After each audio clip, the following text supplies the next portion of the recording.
Les mecs, on se retrouve pour une nouvelle vidéo, une vidéo bilan des transferts du mercato parce qu'il y a eu quelques mouvements alors que le mercato a pourtant pas officiellement commencé. Enfin si, parce qu'en fait, comme la Coupe du Monde des clubs est une nouvelle compétition, la FIFA a un peu la maîtrise et les lois des règles surtout, ce qui signifie qu'on a eu le droit à un mercato qui s'est déroulé depuis la fin de la saison jusqu'au 10 juin. Cette fenêtre de mercato est du coup terminée et c'est pour les équipes qui sont à la Coupe du Monde des clubs.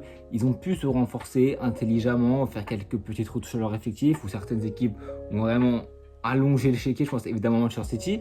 Et aujourd'hui, on est là pour parler de tous ces transferts, du top 10, top 15 des transferts qui ont eu lieu pendant cette fenêtre et aussi un petit peu avant. Même si le mercato n'a pas officiellement commencé et qui commencera, je crois, officiellement le 17, on sait qu'il y a toujours des accords en somme qui ont été signés, des accords club, joueurs, etc. Et ils attendent que le mercato et le début du mercato pour commencer les transferts. Et bien là, on a quand même eu quelques transferts qui ont été faits. Là, c'est un bilan de mercato 1. Il y en aura plusieurs au fil de l'été du mercato parce qu'on sait que s'il y a des gros transferts, évidemment que j'en ferai. L'année d'avant, il n'y a pas eu quand même eu de très très gros transferts. Mais cette année, il y a quand même eu de très gros transferts alors que le mercato n'a pas officiellement terminé. Évidemment, pour le Real Madrid, il y aura toujours des transferts pour les joueurs du Real Madrid. Quand tu vois la saison dernière où tu as eu tout le long un mercato et qu'au final, le premier en termes de valeur de montant de transfert, ça a été Julián Alvarez, 75 millions d'euros, Kvaratskhelia 70 millions d'euros et que ce record est déjà battu, ce montant de transfert est déjà abattu au tout début de ce mercato qui a officiellement pas encore commencé. Tu vois que ce mercato sera quand même avec beaucoup plus de mouvements, aussi bien pour des jeunes cracks que pour des gros joueurs dans les gros effectifs. Donc voilà, comme vous pouvez voir, en vert, en tout cas à gauche, on a la valeur marchande et à droite, on a le montant de transfert. Le joueur qui pour l'instant a coûté le plus cher, c'est Mateusz Cunha qui quitte du coup Wolverhampton et qui va du coup rejoindre Manchester United pour à peu près 75 millions. C'est sa clause libératoire. Un Mateusz Cunha qui, je crois, franchement nous sort des stats plutôt intéressantes comme tu peux voir en PL, 33 matchs, 15 buts, 6 passes D, en FA Cup, c'est 2 matchs de but et en EFL, c'est un seul match et 0 but. On voit que le joueur a quand même pris une toute autre ampleur cette saison.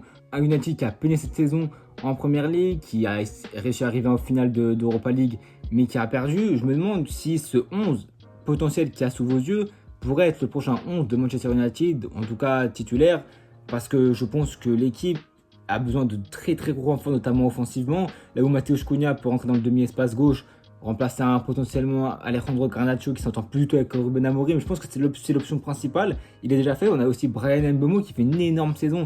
Une saison à, je crois, 20 buts en PL à Brentford. Il fait sa saison record. Je pense que personne ne s'attendait à ce que Bryan Mbeumo atteigne une saison comme il a fait. Alors, il pourrait sûrement rejoindre Manchester United. On parle aussi d'une clause, je crois, d'une clause libératoire à 70 millions d'euros. Je pense que ça peut être un apport qui peut être très très pertinent offensivement. On sait qu'Amad Diallo, il est positionné en tant que piston droit. Je pense pas. Je pense qu'il va quand même garder Diogo Dalot à droite. La défense, Even, beaucoup trop jeune. Je sais même pas ce qu'il fout là. Je pense qu'en défense, tu peux garder Lisandro Martinez si ça peut être pop, c'est de faire un apport. Dans le milieu de terrain, Bruno Fernandes, pardon, avec pourquoi pas César Palacios. Donc voilà, United, ça peut être un renfort qui est intéressant, mais un joueur qui a connu pas mal de clubs, qui a connu l'Hertha Berlin, l'Atlético de Madrid, un prêt au Wolves, et là il est à 60 millions d'euros pour 26 ans. Je pense que c'est le premier transfert le plus cher. Je pense que c'est un transfert qui est très très pertinent. Pour le deuxième transfert le plus cher, c'est évidemment Dean Huijsen qui quitte du coup Bournemouth du Real pour aller au Real Madrid à 19 ans. Le jeune défenseur qui a déjà mis Koubarsi sur le banc. Honnêtement, je pense que c'est un renfort de taille pour le Real Madrid parce que dans ce secteur de jeu là, on a vu qu'on manquait cruellement de profondeur et dans ce que Xabi Alonso va demander, c'est-à-dire la qualité de passe, la qualité de projection balle au pied, je pense que il correspond à tout ce que Xabi Alonso va lui demander, aussi bien tactiquement que techniquement. Un joueur grand, un joueur ambidextre, un joueur qui franchement a énormément de qualité, très jeune. Il a que 50 matchs en pro, donc voilà, on va tempérer un petit peu, même si on sait que c'est un futur crack, un futur prospect. Il a passé formé à Malaga, où il a été évolué, je crois, au poste de milieu de terrain, je crois, limite même attaquant, il me semble. Donc on voit que c'est un joueur que techniquement très très propre, très très solide. Il a joué à la Juventus, qui a été vendu à l'AS Rome, qu'ils ont vendu à Bournemouth aussi avec un prêt.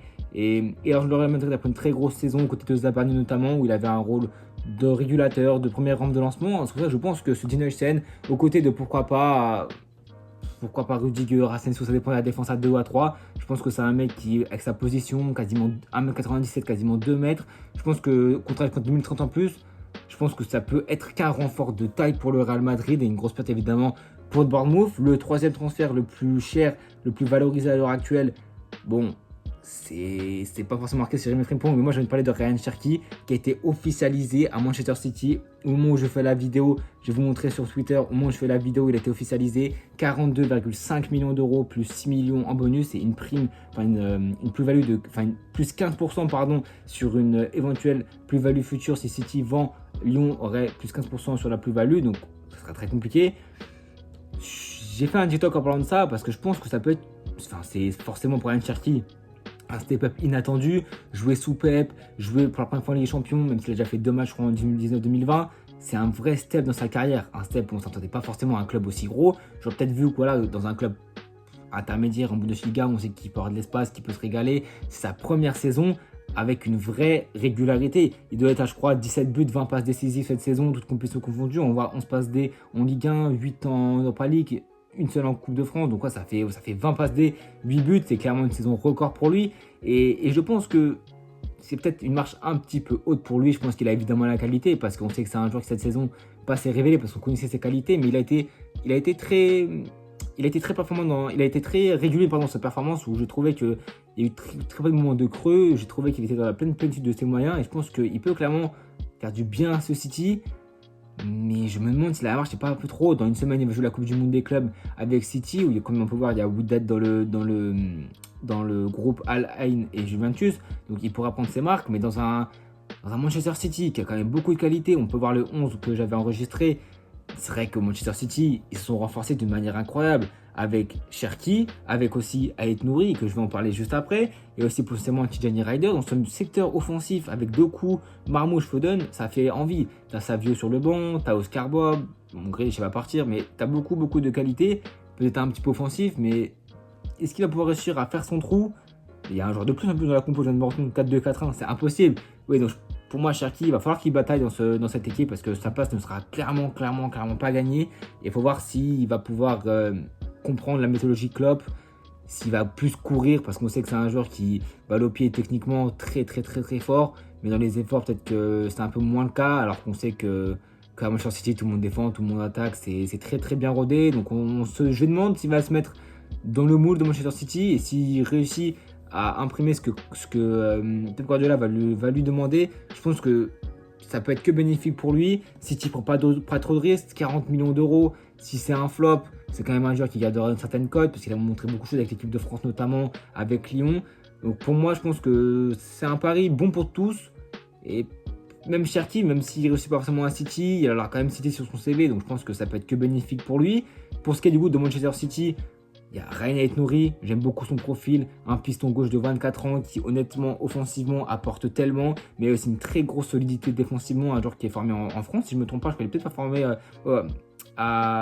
au Paris FC, passé par Angers, passé par les Wolves, où il a fait je crois 4 saisons, et il signe pour 36 millions d'euros à Manchester City. Je trouve que c'est pas cher pour un joueur de cette qualité-là, entre deux clubs anglais, à 24 ans, un arrière-gauche, qui en plus est titulaire en sélection quasiment. Pour moi, honnêtement, Ryan Ait Nouri, je vois pas où ça peut être, où ça peut être un flop, pas forcément, mais je pense que ça peut être un joueur qui peut tellement montrer de très bonnes choses dans cette défense centrale, dans cette défense avec Vardy repositionné central, qui peut monter aussi balle au pied. Est-ce que du coup, on verra comment il va conditionner son équipe, Pep Guardiola, si par exemple Livramento arrive, on sait que c'est quand même un profil qui est très offensif, qui est très porté balle au pied, un peu comme Ait Nouri, même si Ait Nouri est très solide défensivement. Donc c'est beaucoup de questions qu'on peut se poser, mais c'est vrai que cette équipe de Manchester City, avec l'arrivée de Ait Nouri, de Cherki, de potentiellement Reinders, c'est pas encore fait, mais ça va sûrement être fait, de peut-être d'un autre latéral droit et potentiellement un gardien comme Diego Costa, l'équipe va prendre une toute autre tournure. Les recrues que Manchester City a fait, que ce soit dans le mercato estival, avec Nico Gonzalez, avec Kuzanov, avec Victor Reis, ils ont recruté en masse. Tu sens vraiment que c'est la fin d'un ère à Manchester City où les anciens ils vont partir, Kevin De Bruyne, potentiellement Bernardo Silva. On voit que ça a des offres quand même de l'Arabie Saoudite. Un joueur comme Gundogan aussi peut partir. Ils font confiance à la jeunesse avec Echeverry, avec Makati, pourquoi pas. Dans le deal avec Cherki, il y a aussi un joueur de City qui pourrait aller en prêt, donc soit entre Echeverry et Makati. Donc ouais, avec le retour de Rodri en plus, cette équipe de City, elle sera surveillée. Je vais faire une vidéo très bientôt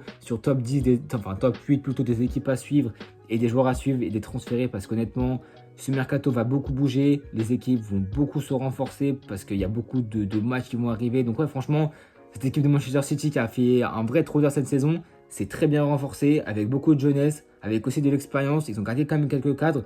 Donc je pense que cette équipe de Manchester City va avoir beaucoup de choses à nous montrer. On a aussi comme recrue assez forte, c'est Jérémy Frimpong. Les mecs, c'est le mois d'après montage qui rajoute cette mini capsule. On est bien après la vidéo, moi je l'ai tournée. Et dans la soirée du tournage de cette vidéo, on a eu l'annonce de Fabrizio Romano, le Here We Go de Florian Wirtz à Liverpool. À ce qui paraît, les contacts auraient eu lieu, la signature et toute la prise d'information aura eu lieu il y a 2 semaines et le contrat va être signé et Florian Wirtz va rejoindre Liverpool pour un montant démesuré de 150 millions d'euros. Il lui reste, je crois, 2 ou 3 années de contrat à Leverkusen. Ça peut se comprendre, il devient la recrue la plus chère de l'histoire de la Première Ligue, la 3e recrue la plus chère de l'histoire du football. Derrière Neymar, c'est 222 millions d'euros, Mbappé, c'est 180 millions d'euros. Là, le prix de Florian Wirtz, c'est le montant injecté lors du dernier mercato de Liverpool, où ils prennent Gravenberch, McAllister, Wataru, Szoboszlai. Là, ils te mettent pour un joueur, c'est pas n'importe quel joueur, c'est un joueur qui sera un élément prépondérant, un élément majeur, peut-être sur qui l'équipe va tourner à Liverpool. Une équipe de Liverpool qui a déjà remporté la Première Ligue, qui a fini en 8e de finale de Ligue des Champions, qui est tombée contre une très grosse équipe du Paris Saint-Germain. C'est une équipe qui a déjà des bases bien solides, qui a perdu Trent Alexander-Arnold, mais c'est quasiment tout ce qu'ils vont perdre cette saison. Honnêtement, ils vont être renforcés, comme j'ai dit, pendant cette mini-capsule par Frimpong. J'ai oublié d'en parler parce que c'est pas encore sûr à 100%. La prochaine piste serait Milos Kerkez sur le côté gauche. Ça peut être extrêmement intéressant pour remplacer un Andrew Robertson, peut-être un peu plus vieillissant. Un profil comme Milos Kerkez qui défensivement ultra solide en Première Ligue, qui a d'expérience à Bournemouth, mais qui aussi offensivement balle au pied, c'est un des meilleurs à son poste, je trouve, dans la prise d'espace, la prise de position, dans un potentiellement 3-2-5 ou 3-2-4 avec ballon, où tu peux avoir un Wirtz qui est positionné en 4-3-3 dans ce poste d'ailier gauche, qui peut rentrer à l'intérieur du jeu, limite dans le demi-espace gauche, mais qui peut aussi se projeter à droite, ce qui peut laisser l'espace gauche complètement libre à Milos Kerkez. Je pense que tactiquement, dans cette équipe, il y a beaucoup de qualité au milieu de terrain, avec un milieu comme Szoboszlai, McAllister, Gravenberch. Tu peux rajouter aussi un autre milieu de terrain, pourquoi pas, que tu pourrais recruter de classe majeure, un profil peut-être un peu plus différent. À gauche, tu as un Florian Wirtz. À droite, tu auras toujours ton Mohamed Salah qui te sort la saison all-time de sa carrière cette saison. En 9, peut-être tu règles ce problème, peut-être que tu gardes un Cody Gakpo, un Diogo Jota. Sur le côté, tu as Luis Diaz aussi qui peut avoir un profil différent de Florian Wirtz. Donc cette équipe de Liverpool sera très complémentaire, et avec la venue de Florian Wirtz, ça en parle depuis longtemps, on sait que c'est un joueur qui a beaucoup d'expérience.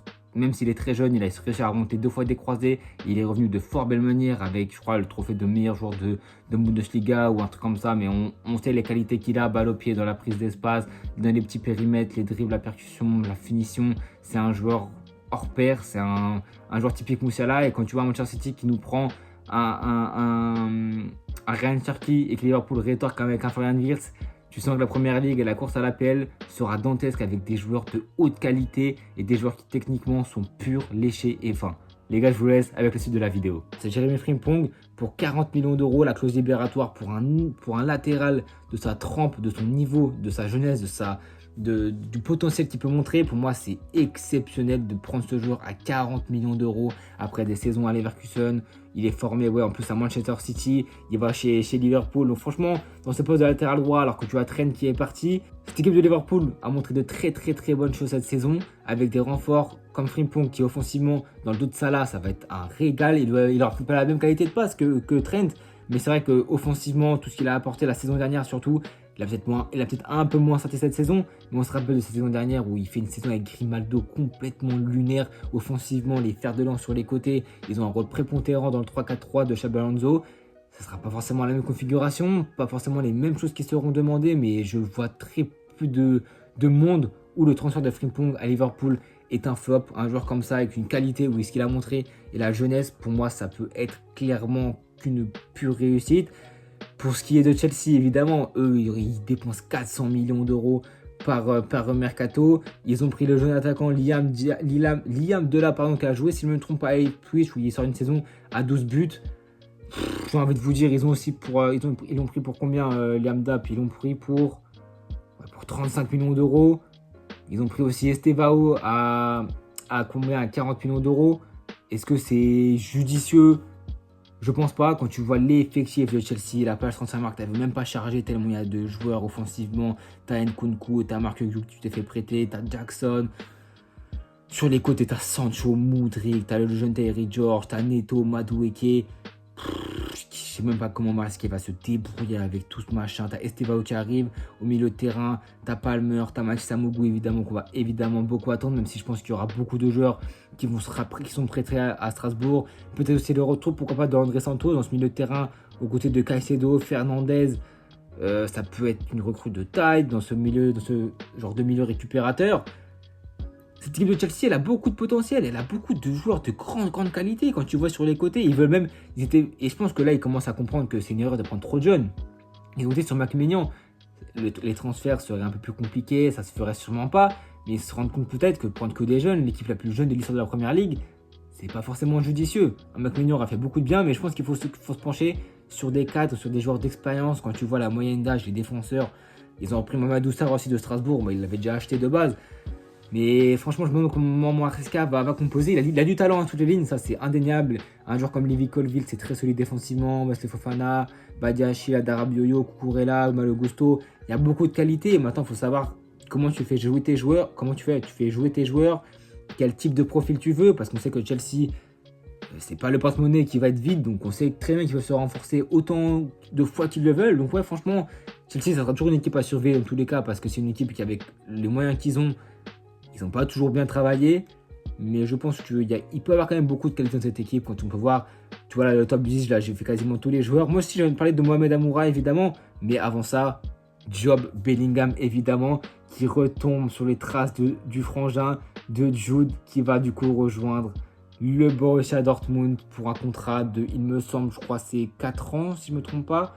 Je vais aller voir ça tout de suite. Je crois que ouais, c'est un contrat de 4 ans. Après une très grosse saison à Sunderland où il a joué, ouais, c'est un contrat jusqu'en 2030 pour à peu près 33 millions d'euros plus 5 de bonus. Peut-être un poil cher, mais pour un joueur qui a fait quasiment et qui a fait tous les matchs à Sunderland, un élément prépondérant dans la récupération. Tu vois, on va pas faire les hyper, on a vu le match de Sunderland, mais on sait que techniquement, les mêmes profils que Jude Bellingham, un peu moins offensif, un peu moins porté sur la prise d'espace balle au pied, mais il a toujours cette qualité-là. Il se ressemble aussi bien physiquement que dans le jeu et que dans la trajectoire de carrière, parce qu'il avait commencé à Birmingham comme Jude, il a été transféré ensuite à Sunderland, il va ensuite aller à Borussia Dortmund, et le rêve de Job Bellingham, selon Marca, on va quand même doter les informations, ce serait de rejoindre Jude Bellingham au Real Madrid. Ça serait exceptionnel. Bellingham, enfin Jude, il a fait 3 saisons à Dortmund avant de partir en héros, en légende, j'abuse, mais en héros pour 140 millions d'euros, alors qu'il était transféré pour 30 millions. Les carrières sont tellement à l'identique, les physiques sont tellement à l'identique. Dans un Borussia Dortmund qui a quand même besoin de monde, parce que Dortmund, mine de rien, au milieu de terrain, t'as quand même, je crois, Oscan, ouais, t'as Sabitzer, t'as quand même Enmecha, bon, t'as Emre Can, Pascal Gross. T'as du moins dans ces secteurs de jeu, mais je pense pas que Job, c'est un gros step quand même, mais je pense pas que Job finirait en signant à Dortmund. Il aurait pu peut-être jouer l'APL avec Sunderland, même si on sait que les clubs qui passent de Championship à APL font souvent l'ascenseur. Je pense que ça peut être une très bonne destination pour lui. Son frère est déjà passé, il est déjà un peu connu des services, donc maintenant, il va découvrir le Bundesliga, un top 5 championnat majeur, il va essayer de découvrir la Ligue des Champions, donc franchement, évidemment qu'on va avoir des yeux aguerris dessus, dans un 11 où il y a des joueurs comme Bino Gintens, Duranville, Adeyemi, Guérassi, où tu as Yann Couteau dans ton dos. Ouais, c'est un vrai pari pour lui, mais je pense qu'il peut s'acclimater, qu'il peut faire une très belle saison. On le verra dès la Coupe du Monde des clubs contre Fluminense, Mamelodi Sundowns et Ulsan. Maintenant, il faut voir, parce que s'il va jouer l'Euro U21 avec l'Angleterre, on sait qu'il a été sélectionné, si je ne me trompe pas, donc on verra si contractuellement il peut faire sa Coupe du Monde des clubs. Je préfère le voir à la Coupe du Monde des clubs contre une grosse adversité qu'à l'Euro U21, même si bon, je veux regarder quand même l'Euro U21. Le top 10 est fait. Évidemment, Jonathan Tah qui part pour 800 000 euros au Bayern Munich. C'était sa fin de contrat, il devait partir libre, mais les 800 000 euros, c'est pour la Coupe du Monde des clubs, j'en suis sûr et certain. C'est une très belle recrue pour le Bayern Munich. Il y a une défense qui est quasiment à l'agonie quand tu vois le nombre de blessés qu'a eu le Bayern Munich dans cette défense centrale. Quand tu finis la saison avec Stanisic d'ailleurs, je pense que ça peut être que bénéfique pour le Bayern Munich. Défensivement, ils ont besoin de recrues. Un joueur comme Jonathan Tah qui a fait des grosses saisons à Leverkusen, qui arrive pour 800 000 euros. Tu as aussi Tom Bischoff qui arrive de Hoffenheim. Donc ouais, un jeune comme Tom Bischoff, assez jeune, pour 300 000 euros, je crois qu'il était en fin de contrat, un joueur qui est plutôt prometteur, donc on verra si ça va donner. Après, pour ce qui est de Yann Couteau, de Pierre Kalolou, Nico Gonzalez, c'est que des joueurs qui étaient en prêt à la Juve et qui étaient en prêt au Borussia Dortmund, qui ont été levé l'option d'achat, tout comme Kevin Danso. Luis Enrique aussi à l'Inter Milan, ça va être un bon défi pour lui de quitter l'Olympique de Marseille où il a fait 6 bons mois et ensuite où il était plus tout dedans et on l'a vu dans le jeu. Sunderland qui élève l'option d'achat de Enzo Lefebvre. Vermeeren aussi pour un flop à l'Atlético Madrid, honnêtement. Et évidemment, moi j'ai envie de parler aussi de Mohamed Amoura qui fait une très belle saison. Il a été prêté de Lyon Saint-Gilloise à Wolfsburg, pardon, où il fait 10 buts, 12 passes D. Une saison complètement pleine pour lui. Je pense qu'il a besoin de ce tremplin parce qu'on sait que c'est un joueur qui a beaucoup de qualité, un joueur algérien qui a fait son trou en Belgique à la Lyon Saint-Gilloise. Mais je pense que le step-up à Wolfsburg était une étape importante dans sa carrière. Je crois qu'il doit avoir 23, 24 ans, 25 ans. C'est le club intermédiaire, c'est le club où il avait besoin de la progression, pas un énorme club tier 1, tier 2, mais un club tier 3, tier 4 où il peut être la star du projet, en tout cas le joueur le plus valorisé dans son équipe. Une équipe de Wolfsburg qui a fini milieu de tableau, pourquoi pas accrocher un jour une place européenne, une bonne place en coupe, ou pourquoi pas viser un plus grand club dans quelques années pour lui. Donc franchement ouais, ce mercato était très ouvert, a été beaucoup de mouvements quand même. Quand tu vois le montant des transferts et les valeurs marchandes des joueurs qui ont été vendus, tu vois qu'il y a quand même eu de très gros transferts dans de très gros clubs, United, Real Madrid, West Ham, Liverpool, City, Chelsea, Dortmund, Juventus, Inter Milan.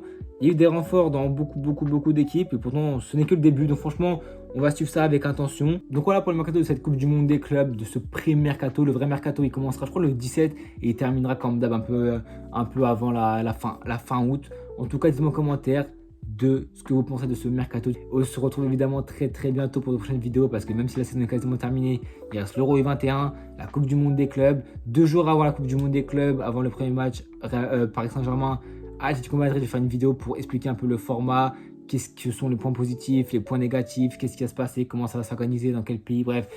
Tous les fondamentaux et mon avis sur cette nouvelle Coupe du Monde des clubs. Et évidemment, il y aura les débriefs de l'équipe de France U21 pour cette Euro U21 qui aura lieu en Slovaquie. En tout cas, les mecs, on se retrouve très bientôt pour de prochaines vidéos car le football est encore loin d'être terminé et le mercato va encore ajouter une couche à cette saison qui était très remplie et qui est encore loin d'être terminée.